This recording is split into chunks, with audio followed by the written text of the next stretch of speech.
Nothing to worry about.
My impressions of Singaporeans is that probably quite competitive, very serious about what we want to do, but still, I mean, not to the level of like selfishness, I feel. I think we are a very ambitious bunch of people. That's I mean, first off, that's the thing I would say about impressions wise about Singaporeans. That we're very ambitious, borderline greedy, but that's always a good thing. Yeah. The busy people working most of our lives, and because we need the dual income. I think Singaporeans always tries to be number one. You know, they work very hard in all that they do. And for compassionate, I think when the time comes for, let's say, if there's a need for donation, I think the people will step up. Generally, as a people, I think Singaporeans are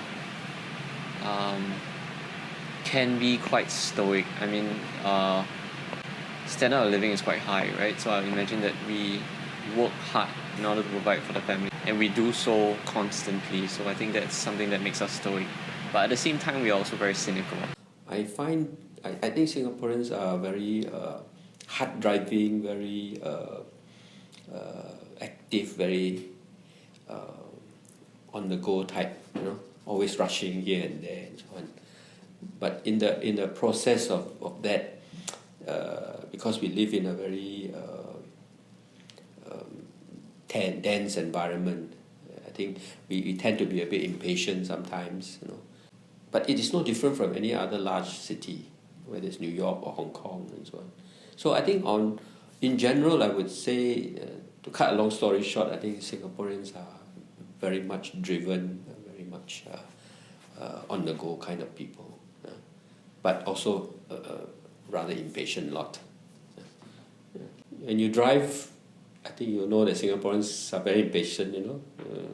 5 seconds, if you don't move off the traffic light, you know, they start to horn you. That's again not an unusual phenomenon in big cities. Why are they active? They are very ambitious. They want to get ahead. You know, they want to do well. They want to enjoy the fruits of their labor. Right?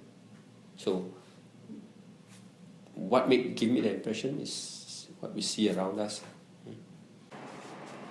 I think Singaporeans are like most people everywhere, just people who generally don't get up in the morning and say, I want to be unkind today. They just get up and say, I want to do whatever I need to do today. But I think that Singaporeans inherently, like all human beings, have kindness in them. And this problem is, I think, kindness is locked up in them, and so in their busyness they don't give it enough thought. So sometimes they conduct themselves in such a way that doesn't appear very kind.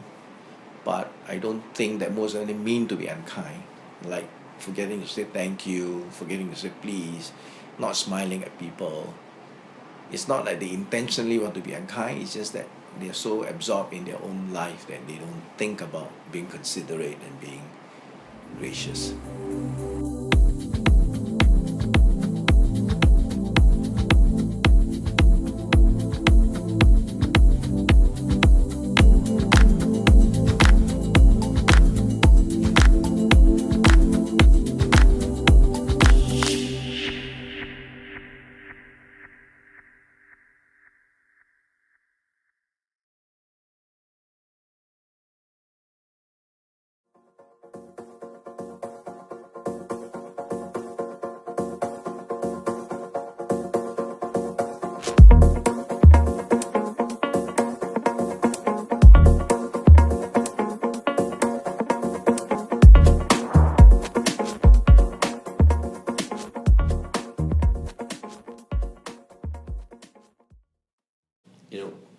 we are such an active lot, you know, because we want to do so many things.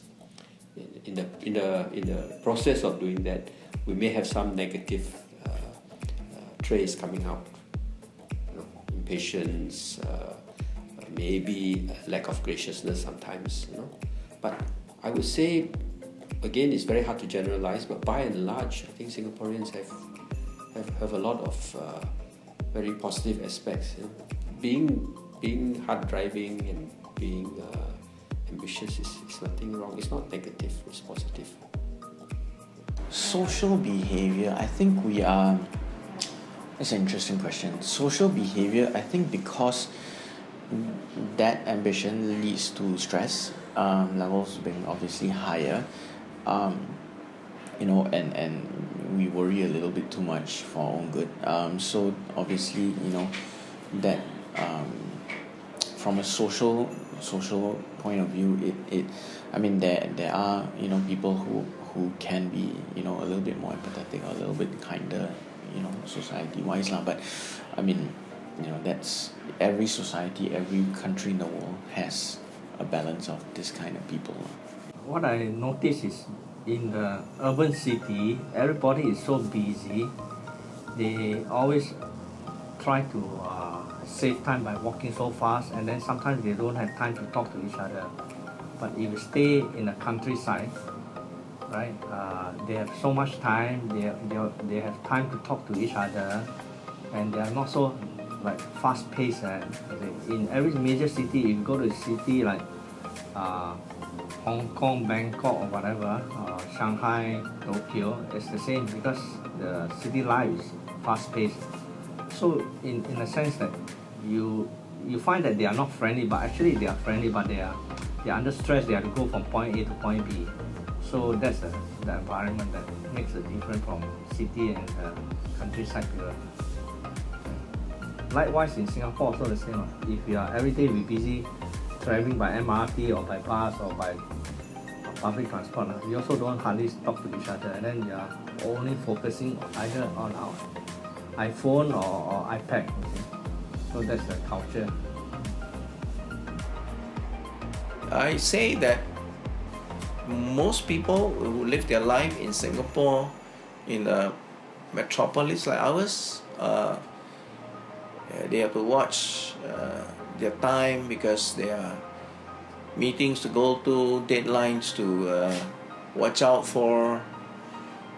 Like if you are in college like yourself, homework to be submitted, so you're all thinking about so many things all the time. So I think Singaporeans being busy can end up not being as aware of the need to express more graciousness and kindness. So I would say, yeah, I think generally that's how I see it. Not that they are intentionally unkind, I mean just not being aware. And that's why we need a kindness movement. The kindness movement is not a judgment that Singaporeans are unkind. It's a question of saying, do we need to be reminded? Do we need to have campaigns to remind people that it is actually nice to create a kinder and more gracious society? I think we need that. And the point is that unless we are inherently kind and we are capable of being kind, then all the campaigns and all our messaging will be useless if you're not capable of being kind. So we have to start on the premise that everyone is capable of being kind, and that's why we have this campaign.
It's part of our nature, part of our DNA. If Singaporeans don't complain, I think they're not Singaporean. But after a while, after complaining, they want to see things improve. Right? And complaining is part of this process of making sure that we do better and better, and we keep everybody on our toes.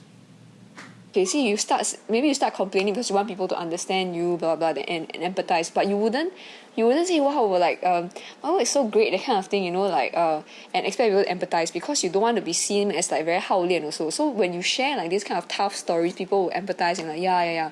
If you go to coffee shop, people always talk about things and complain because they are very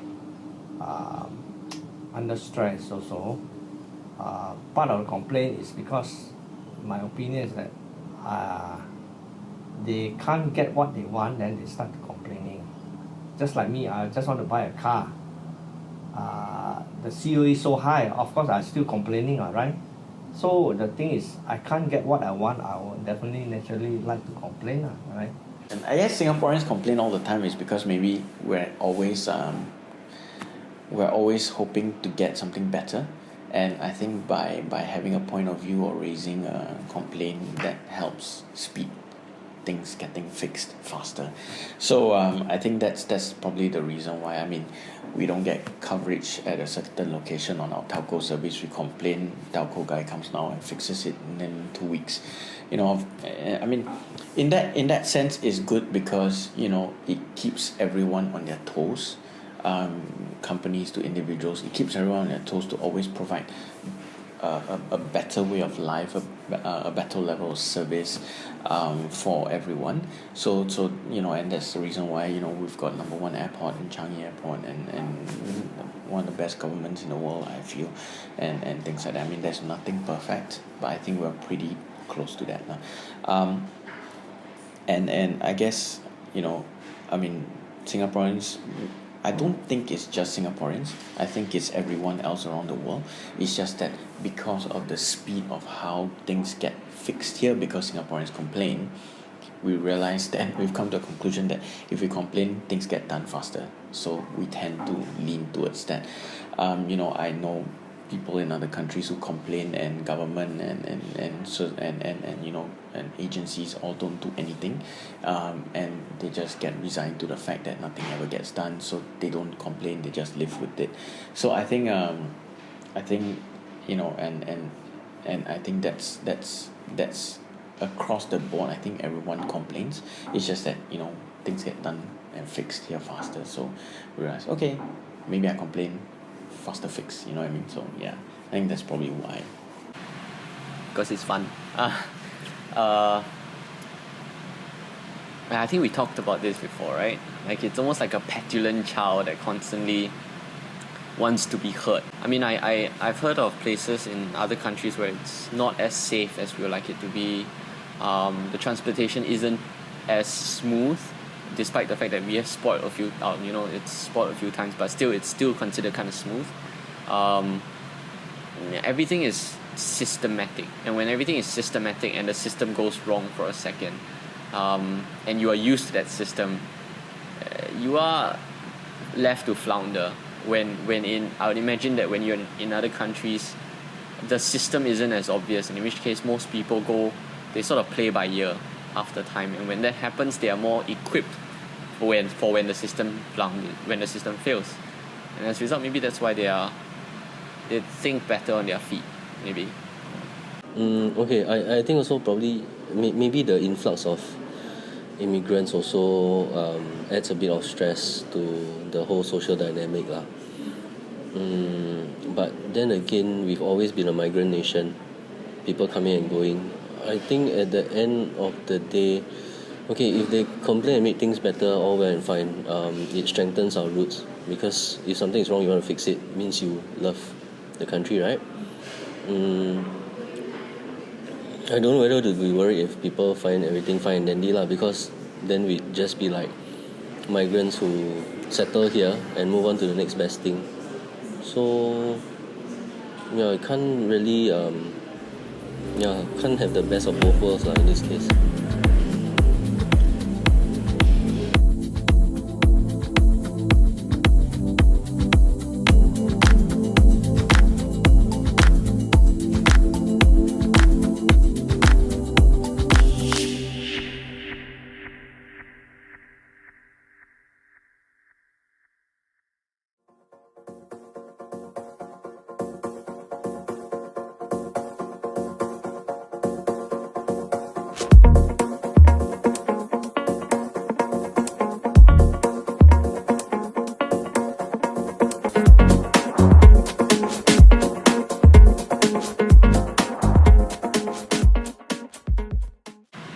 Well, I think if you want to think about that, then maybe we look at the context of you know, where these stereotypes might have come from. If I were to just think very lightly about it, maybe it's the fact that there was a time where there was a time where the baby boomers period, right? I think it was hard then, like my parents' age. It was quite hard for them to get jobs. You know, it is a very strong competition. They're all constantly trying to fight for jobs, right? The moment they get one, they hold on to it really tightly. You know, things don't come so easily for them. Maybe that's where the stereotype comes from. And then there's sort of a culture that breeds that kind of idea. But I think along the way, we got more globalized, right? So when that globalization does affect the newer generations in more ways than one. So yeah, I think we are too young to be able to say that we have stereotypes that persist until now. Yeah. Because Singapore lifestyle is very stressful, you see. So sometimes we don't bother about what other people are doing. So we only self-focus on our own only. But actually we are helpful society. If somebody need help, right? Everybody want to help, but sometimes they feel shy to come forward to help them. So they are waiting for one another to make a move. If I believe if one person make a move, the rest will follow, you see, because they know that situation is either they need more person to help or less person to help. So it's only one good Samaritan make an effort, but I believe other will follow. I think the last 7 days prove that this idea that Singaporeans are not involved and apathetic and emotionless is not true. I mean, with the passing away of Mr. Lee Kuan Yew, I mean, a lot of people have expressed their emotions on TV, expressed their emotion on radio, expressed their emotion in a post in Facebook and so on. So we are just like everybody else. We have emotions. It's just that our emotions get locked up. So it takes an event like the death of the Prime Minister, the former Prime Minister, our first Prime Minister, to unlock the emotions. So we do have emotions, but maybe we don't release our emotions as often as we should. Well, I think we have just recently mourned the passing of our founding father, Mr. Lee Kuan Yew, and I think if you have seen and read and be part of that emotional experience, I think you will know that there are many good things about Singaporeans. It's just inside them. It's very inside them. It takes something like that to bring it out. So deep down, basically, we are very gracious people. We are very good-hearted, kind-hearted people. But sometimes we don't show it. So it takes an event like that, a moment like that, to bring it out in us. And I hope that once you bring it out, that we don't suppress that again. It keeps going.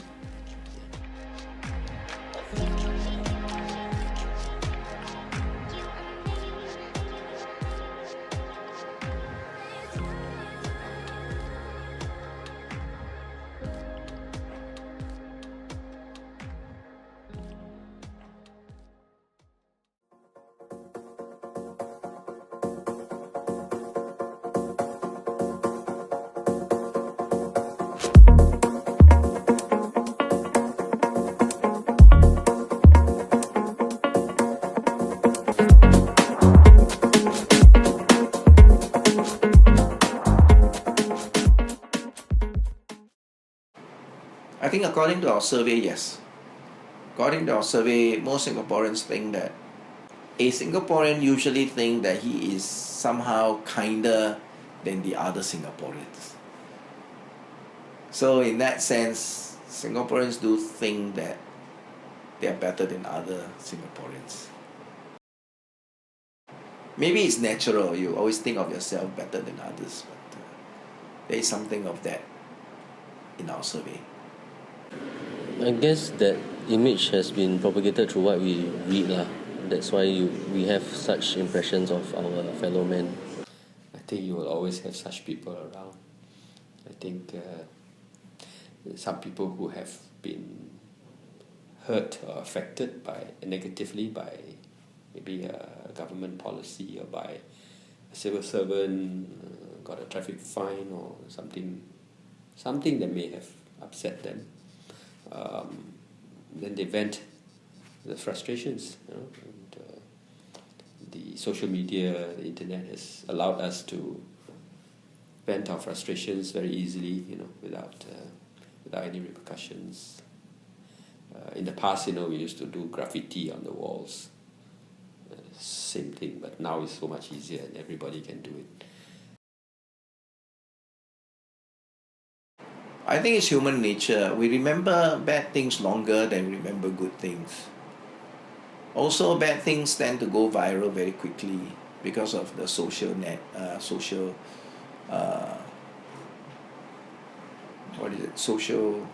media.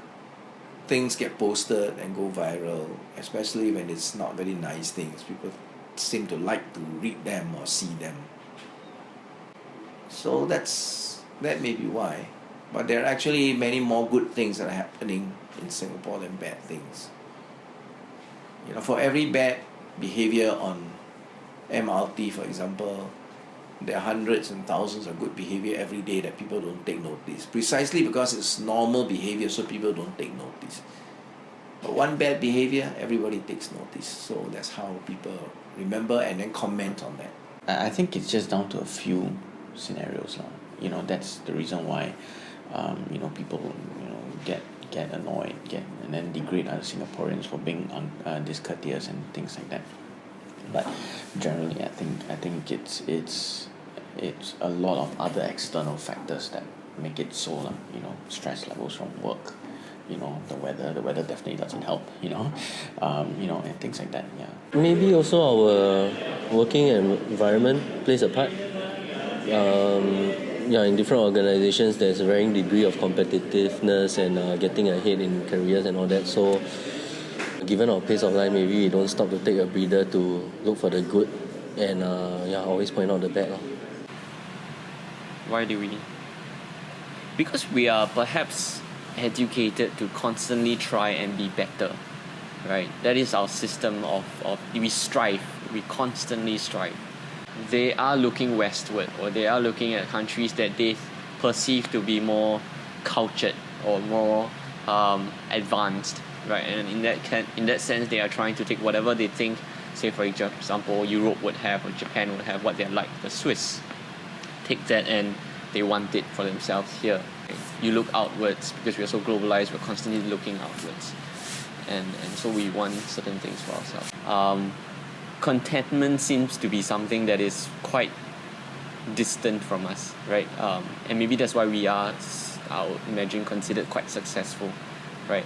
So when you strive, you are constantly looking at what's better, and when you see things that aren't ideal, I would imagine that you would react badly, right? Maybe that's why. Of course, it's just, it has to be a conscious effort to say that, let's just leave things the way they are. It is very un-Singaporean-like, isn't it? Like, to leave things the way they are, right?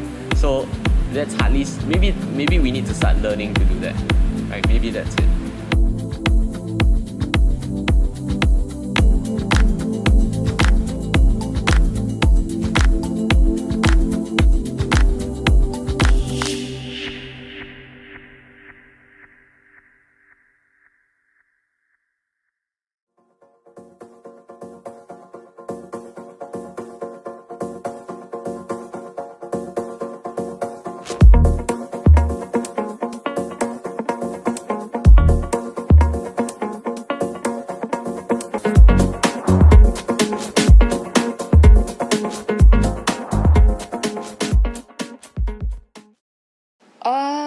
think I'm pretty proud to be Singaporean in the way that like we're quite a young nation, but we have like achieved quite a bit as compared with like other countries. We definitely have this relatively safety and reliability. Like you expect something to work and it most of the time should work.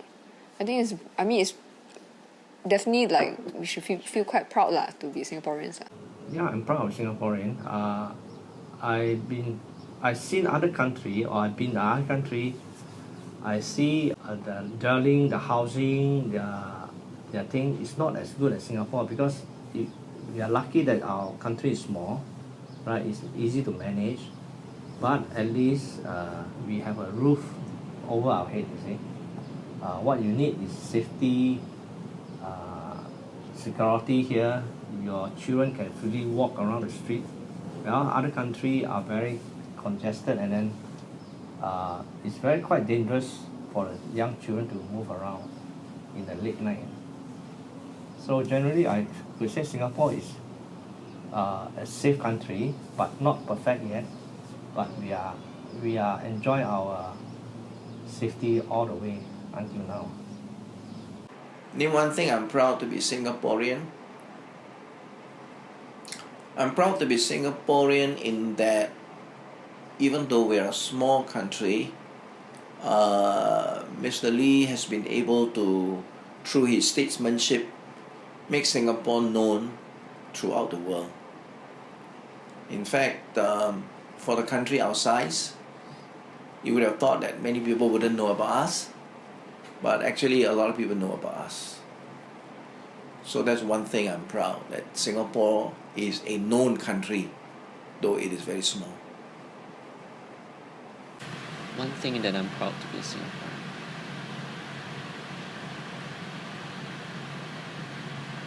The fact that we are diverse.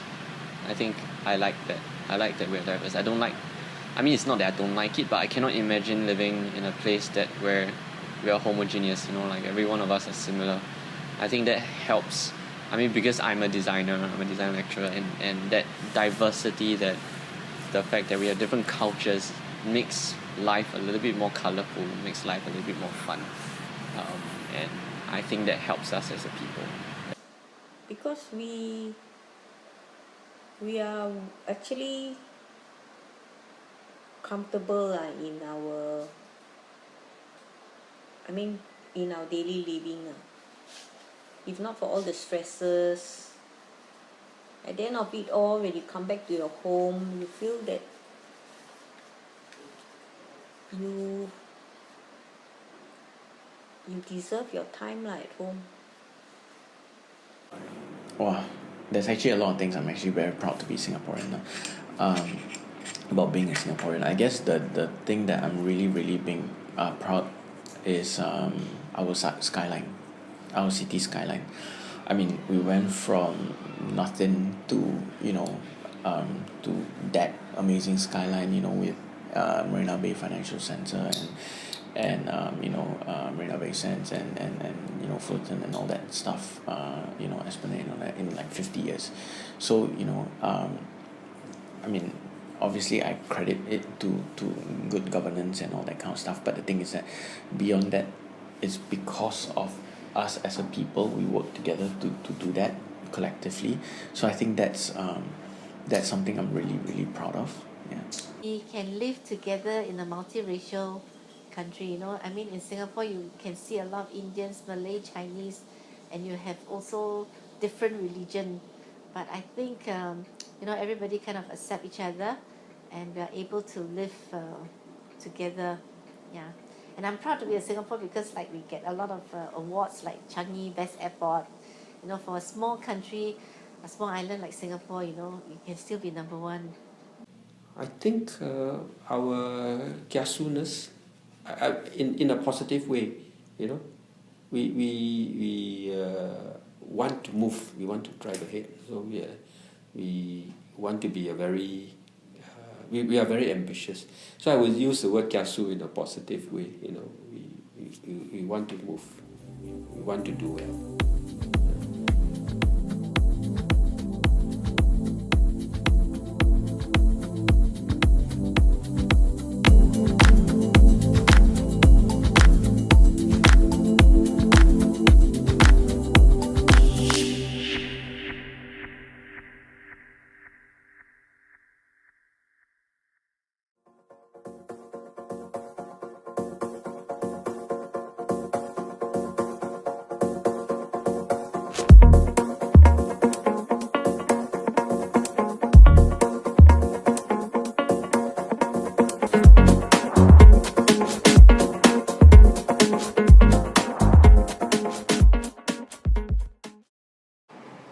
mean, if you ask people, they will say that not true lah, because I think people do value each other.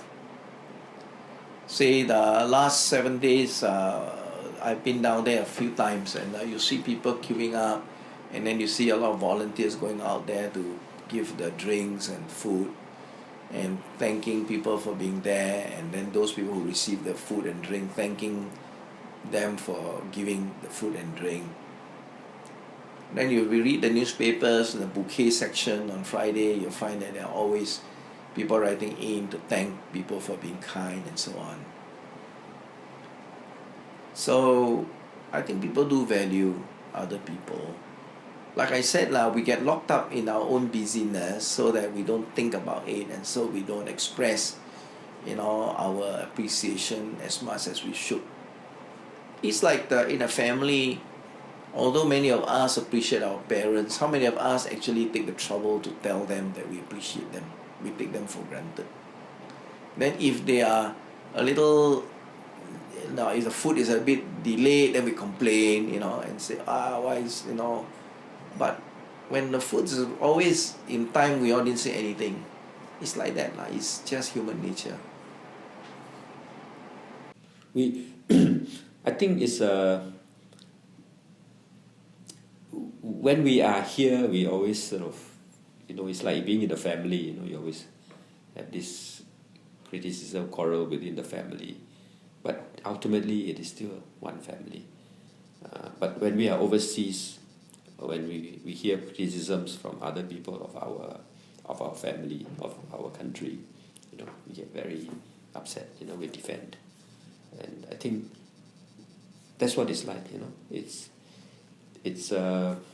family bickering and so on.